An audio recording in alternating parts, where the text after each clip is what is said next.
दोस्तों नमस्कार। आज उत्तरी अमेरिका महाद्वीप पर आपकी तीसरी क्लास होगी। इसके पहले उत्तरी अमेरिका महाद्वीप पर हमने 2 क्लास ली है और उसमें कुछ बेसिक जानकारी आपको दी है, जैसे उत्तरी अमेरिका महाद्वीप में कौन कौन से देश हैं, उसकी राजधानियां क्या हैं, उसके बगल सागर कौन सा है, महासागर कौन सा है, जल संधियां कौन सी हैं। और उत्तरी अमेरिका महाद्वीप की जो दूसरी क्लास ली है मैंने, उसमें इसके भौतिक प्रदेशों के बारे में आपसे चर्चा की है, जिसमें पर्वत, पठार, मरुस्थल, इन सभी पर विस्तृत चर्चा हो चुकी है। आज हम तीसरी क्लास में उत्तरी अमेरिका महाद्वीप की प्रमुख झीलों के बारे में आपसे चर्चा करेंगे।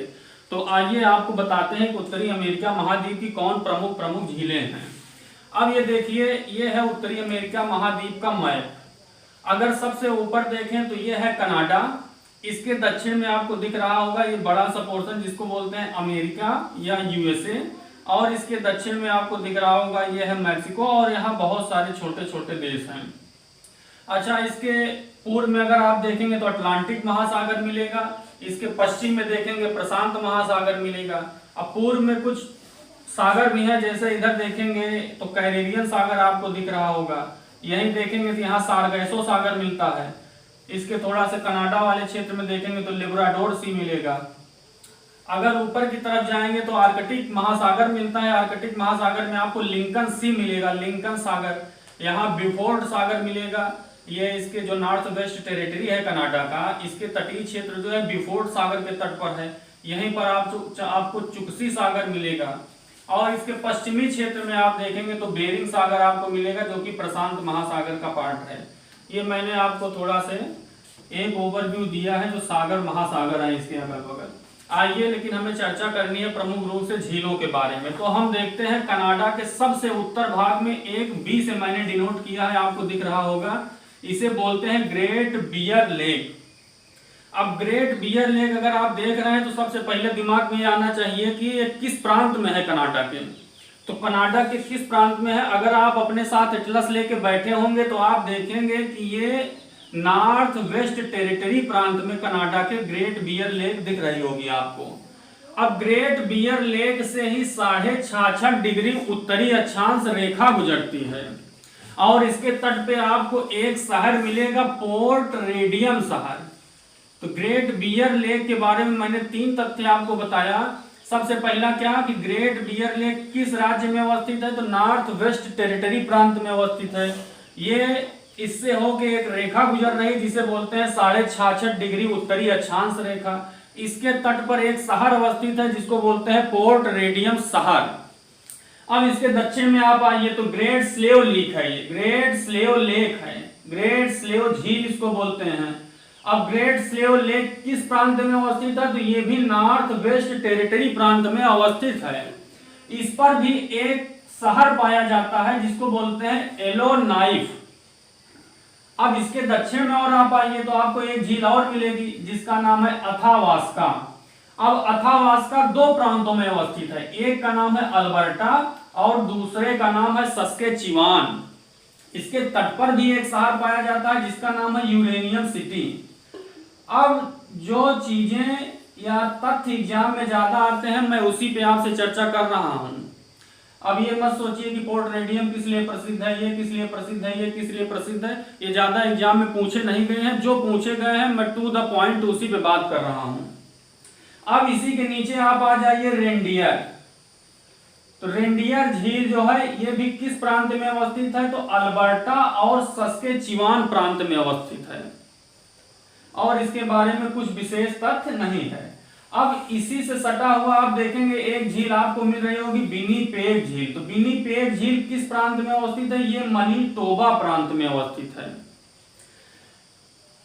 इससे एक नदी निकलती है जिसका नाम है नेल्सन नदी, और ये कहां जाके गिरती है, तो हडसन की खाड़ी में गिरती है। तो अगर हम कहें कि लेक विनिपेग किस नदी का स्रोत है, तो ये है नेल्सन नदी का स्रोत। और लेक विनिपेग जहां, यहीं पे एक शहर है विनिपेग शहर कनाडा का, जो किस लिए फेमस है, तो गेहूं की मंडी के नाम से इसे जाना जाता है। क्योंकि ये प्रेरी प्रदेश में पाया जाता है तो यहाँ गेहूं का बड़े पैमाने पे उत्पादन किया जाता है, इसलिए जो यहाँ पे विनिपेग शहर है उसको हम क्या बोलते हैं, तो गेहूं की मंडी के नाम से ये विख्यात है। तो ये कनाडा की कुछ प्रमुख झीलें हो गई जिसके बारे में मैंने आपको संक्षिप्त में बता दिया। अच्छा, ये जो विनिपेग झील है, यहीं पे बगल में एक मनीटोबा, ये मनीटोबा प्रांत है, तो मनीटोबा में लेक मनीटोबा भी पाई जाती है। इसको भी आप अपने कॉपी में डिनोट कर लीजिएगा। अब जब हम कनाडा से अमेरिका की तरफ बढ़ेंगे तो देखिए एक लाइन है जो कनाडा को अमेरिका से अलग कर रही है। इस लाइन को क्या बोलते हैं? तो 49 डिग्री उत्तरी अक्षांश जो है ये कनाडा को अमेरिका से पृथक करती है। और इसी लाइन पर जो ये सीमा है, इस पर देख रहे होंगे 5 झीलें आपको दिख रही होंगी। इसे ग्रेट लेक्स या 5 फिंगर लेक्स के नाम से भी जाना जाता है। अच्छा, ये जो झीलें हैं इनकी उत्पत्ति कैसे हुई है तो इसके बारे में मैं आपको संक्षिप्त में बता दे रहा हूं। तो प्लीस्टोसीन युग या हिम युग इसी को बोलते हैं। प्लीस्टोसीन या हिम युग में क्या हुआ था? हिम की बड़े पैमाने पे चादर यहाँ जमा हो गई थी। लगभग 45 डिग्री उत्तरी अक्षांश तक हिम की यहाँ पे क्या हो गई थी? चादर जमा हो गई थी। तो यहाँ से बहुत सारी नदियां भी निकलती थी। अब नदियां जो निकलेंगी तो उसमें जो पानी है वो भी हिम की परत के रूप में जमा हो जा रहा था। अब मान लीजिए ये है प्लेन है, ये यहां से कोई नदी निकल रही है। अब हिम युग में क्या होगा? पूरा इधर बर्फ जमा हो गई नदियों में, इसके ऊपर फिर से बर्फ जमा हो जा रही। जब बर्फ जमा हो जा रही तो यहाँ की जो मुलायम चट्टानें होंगी वो क्या होंगी? दब जाएंगी। यहाँ दब गई, इसके बाद क्या होगा? बर्फ इधर से जा रही है, जब इधर दब गई तो ये क्या हुआ? ये पोर्शन नीचे आ जा रहा है। और जब नीचे आ जाएगा तो यहाँ बर्फ इस पोर्शन में भी आके जमा हो जा रही है। इसके बाद चूंकि ये हिम नदी है, इसके ऊपर हिम जमा हो गया तो हिम नदियां क्या करेंगी? ढलान की तरफ चलेंगी। हिम जैसे पानी इधर की तरफ इधर गुजर रहा है वैसे हिम गुजरेगा। तो ये क्या करेगा? जो चट्टाने हैं इनको तोड़ फोड़ करेगा। तोड़ फोड़ करने से क्या होगा? बहुत सारा, और इधर क्या होगा? गड्ढा टाइप में आपको जमा हुआ दिखेगा। और यहाँ पे क्या आके जमा हो जाएगी? यहाँ आके जमा हो जाएगी बर्फ। लेकिन अगर आज हिम युग है तो जरूरी नहीं है कि रेगुलर एक ही युग चलता रहे। आने वाले समय में जब गर्म युग आएगा तो क्या होगा?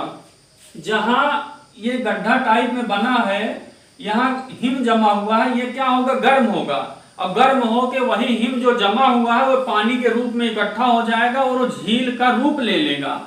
तो इन जो 5 झीलों का निर्माण हुआ है, या इधर जब ये जो झीलें आपको दिख रही हैं इनका जो निर्माण हुआ है इसी प्रक्रिया से हुआ है। अब इन झीलों के बारे में मैं आपको बताऊं तो संक्षिप्त में देखिए, ये है सुपीरियर, ये है ह्यूरन, मिशिगन, इरी और ओंटारियो। इसमें मिशिगन झील जो है ये पूरी तरीके से यूएसए में अवस्थित है। ये मिशिगन झील जो है ये पूरी तरीके से यूएसए में अवस्थित है। बाकी और जितनी भी झीलें हैं ये कनाडा और अमेरिका की सीमा पर अवस्थित हैं। अच्छा, इनका क्रम भी पूछा जाता है कि पश्चिम से पूर्व इनका क्रम क्या है, या इनकी आप समझ लीजिए कि मतलब कौन बड़ी झील है कौन छोटी है, इनके आकार के हिसाब से भी इनको सेट किया जाता है। तो अगर हम पश्चिम से पूर्व की ओर इनका क्रम देखें, पश्चिम से पूर्व की ओर, तो सबसे पहले आपको सुपीरियर दिख रही होगी। सुपीरियर के बाद आपको मिशिगन दिखेगी, मिशिगन के बाद ह्यूरन दिखेगी आपको, ह्यूरन के बाद इरी, और इरी के बाद ओंटारियो। तो ये 5 झीलें हैं जो पश्चिम से पूर्व की तरफ इनका क्रम है ये। अच्छा, बड़े से छोटे की तरफ अगर हम क्रम इनका सेट करें तो सबसे बड़ी झील सुपीरियर, सुपीरियर के बाद ह्यूरन, ह्यूरन के बाद मिशिगन, मिशिगन के बाद इरी, इरी के बाद ओंटारियो। ये क्या हुआ? ये बड़े से छोटे की तरफ इनका क्रम है। अब सुपीरियर और ह्यूरन के बीच में आप देख रहे होंगे गैप। तो सुपीरियर और ह्यूरन एक केनाल से जुड़ती हैं, एक नहर से जुड़ती हैं जिसका नाम है सू नहर, जिसका नाम है सू कैनाल या सू नहर। सुपीरियर और ह्यूरन को जोड़ने वाली जो नहर है उसका नहर का नाम क्या है? सू नहर। और इधर देखिए इरी और ओंटारियो के बीच में भी आपको गैप दिख रहा होगा। तो इरी और ओंटारियो झील को भी एक नहर जोड़ रही है जिसका नाम है बेलेंड नहर। ये क्या करती है? इरी और ओंटारियो को आपस में जोड़ देती है। अब सुपीरियर झील देखिए, तो सुपीरियर झील ये पूरा जो झील का क्षेत्र है ये उच्च भूमि क्षेत्र है। यह क्या है? उच्च भूमि क्षेत्र। इस क्षेत्र में लौह अयस्क का बड़े पैमाने पर उत्पादन किया जाता है, इसलिए सुपीरियर का जो तट है या सुपीरियर उच्च भूमि क्षेत्र जो है, यहाँ पे मेसाबी, बर्मिलियन इत्यादि बहुत सारी खानें पाई जाती हैं जिससे लौह अयस्क का उत्पादन किया जाता है। तो यही सुपीरियर के तट पे एक शहर है डुलुथ। सुपीरियर के तट पे एक शहर है डुलुथ। यह है सुपीरियर, यहीं पे डुलुथ है इसके तट पर, जो किस लिए फेमस है? तो लौह अयस्क के उत्पादन के लिए ये प्रसिद्ध है। अब सुपीरियर के बाद अगर हम मिशिगन की बात करें तो मिशिगन आप देख रहे होंगे ऐसे है, ये पूरी तरीके से अमेरिका में अवस्थित है। अब मिशिगन के तट पे एक शहर अवस्थित है जिसका नाम है शिकागो। शिकागो। और यहीं पे गैरी है और यहीं पे मिल्वाउकी है। तो मिशिगन के तट पे आपको 3 शहर दिख रहे होंगे, शिकागो, गैरी, मिल्वाउकी। शिकागो किस लिए फेमस है? तो शिकागो फेमस है मांस के उत्पादन के लिए और निर्यात के लिए। मांस प्रसंस्करण उद्योग के लिए शिकागो फेमस है। अब इसके तट पे कौन से शहर है ये पूछा जाता है तो आप जानते रहिए, शिकागो है, इधर गैरी है, फिर मिल्वाउकी है। 3 शहर इसके तट पे अवस्थित हैं। फिर चलिए इरी झील आपको दिख रही होगी। अब इरी झील के तट पर भी कुछ शहर अवस्थित हैं जो एग्जाम में पूछे जाते हैं, ये भी आप देख लीजिए। ये है इरी झील, ये है इरी झील। अब इरी झील के तट पे पहले तो आप समझ लिए इरी के नाम से इरी सिटी पाया जाएगा, इरी सिटी पाया जाएगा। फिर यहीं पे है टोलेडो, बुफेलो और डेट्रॉयट। तो डेट्रॉयट हो गया, टोलेडो हो गया, बुफेलो हो गया, इरी सिटी हो गया, यहीं पे क्लीवलैंड है। तो 1 2 3 4 5 शहर इरी झील के तट पर हैं। कौन कौन से हैं? डेट्रॉयट हो गया, Toledo, buffalo, eri city, Cleveland. अब डेट्रॉयट किस लिए प्रसिद्ध है? तो डेट्रॉयट ऑटोमोबाइल उद्योग के लिए फेमस है। अब इसके बाद आप पूर्व में चलेंगे तो आपको एक झील मिल रही होगी, ओंटारियो झील। अब ओंटारियो झील किस लिए फेमस है? तो ओंटारियो झील, अच्छा ये जितने भी शहर थे ये सब यूएसए के शहर थे, लेकिन ओंटारियो झील के तट पर जो शहर अवस्थित है, देखिए एक तो आपको मिल रहा होगा हैमिल्टन और एक मिल रहा होगा टोरंटो। हैमिल्टन और टोरंटो अगर आप एटलस में देख रहे होंगे तो एक मिलेगा कनाडा का शहर हैमिल्टन, एक मिलेगा टोरंटो। हैमिल्टन किस लिए फेमस है? तो हैमिल्टन लौह अयस्क के उत्पादन के लिए फेमस है। टोरंटो किस लिए फेमस है? तो ऑटोमोबाइल उद्योग के लिए फेमस है ये। तो ये हो गए ओंटारियो झील के तट पर अवस्थित शहर। अच्छा, इसी में देखेंगे इरी और ओंटारियो झील के मध्य एक जलप्रपात आपको दिख रहा होगा जिसे बोलते हैं नियाग्रा जलप्रपात। इरी और ओंटारियो झील जो है, इरी और ओंटारियो झील के तट पे आपको नियाग्रा जलप्रपात दिख रहा होगा। ये अमेरिका के न्यूयॉर्क शहर में अवस्थित है। ये किस लिए प्रसिद्ध है? तो ये दर्शकों के लिए पर्यटन स्थल है। अब 2 झीलें आपको इधर दिख रही होंगी, एक ग्रेट साल्ट लेक दिख रही होगी और एक लेक मीड दिख रही है। अब ग्रेट साल्ट लेक कहाँ अवस्थित हो? तो मैंने आपको पिछले लेक्चर में बताया था, यहाँ एक पठारी भाग पाया जाता है जिसे बोलते हैं ग्रेट बेसिन। और ग्रेट बेसिन में ही ग्रेट साल्ट लेक पाई जाती है। ग्रेट साल्ट लेक किस प्रांत में है? तो उटाह प्रांत में है। अमेरिका के उटाह प्रांत में ग्रेट साल्ट लेक है जो एक खारे पानी की झील है। यहीं पे एक शहर पाया जाता है ग्रेट साल्ट सिटी या ग्रेट साल्ट सिटी। इसी के तट पर एक शहर अवस्थित है ग्रेट साल्ट सिटी। यह कहां पे अवस्थित है? तो यह ग्रेट बेसिन नामक पठारी क्षेत्र में अवस्थित है। ग्रेट बेसिन कैसा पठार है? यह एक अंतरा पर्वतीय पठार है। क्यों? क्योंकि यह 2 पर्वतों के बीच में पाया जा रहा है। इधर नेवादा है और इधर कौन सा है? रॉकी और नेवादा के बीच में पठार पाया जाता है। इसमें जो झील पाई जा रही है इसे ग्रेट साल्ट लेक कहते हैं। यह खारे पानी की झील है। इस पर एक शहर अवस्थित है ग्रेट साल्ट सिटी। अब इसी के दक्षिण में आपको दिख रहा होगा लेक मीड। लेक मीड कहाँ है? तो लेक मीड ये यहां से देखिए, ये है रॉकी माउंटेन, यहां से एक निकलती है नदी जिसको बोलते हैं, कौन सी नदी है? तो ये नदी है कोलोराडो नदी। कोलोराडो नदी। और इसी कोलोराडो नदी पर दो बांध बनाए गए हैं, हुबर और बोल्डर। हुबर और बोल्डर दो डैम बनाए गए हैं, और जो दो डैम बनाए गए हैं, अगर ये नदी आ रही है, इस पर बांध बना दिए गए तो पीछे पानी रुकेगा, और जो पानी रुकेगा इसी को एक झील का नाम दे दिया गया है, लेक मीड। तो लेक मीड क्या होगी? ये मीठे पानी की झील होगी और मानव निर्मित झील है। ये मानव निर्मित झील है। तो लेक मीड के बारे में मैंने क्या बताया कि एक नदी निकलती है रॉकी पर्वतीय क्षेत्र से, जो अरिजोना में प्रवाहित होती है।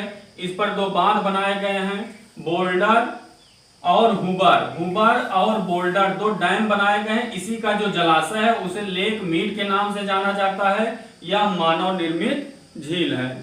तो ये कुछ उत्तरी अमेरिका की महत्वपूर्ण झीलें थी जो एग्जाम में ज्यादातर पूछी जाती हैं।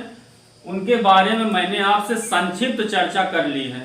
अब अगले वीडियो में उत्तरी अमेरिका महाद्वीप की महत्वपूर्ण नदियों के बारे में आपसे चर्चा करेंगे।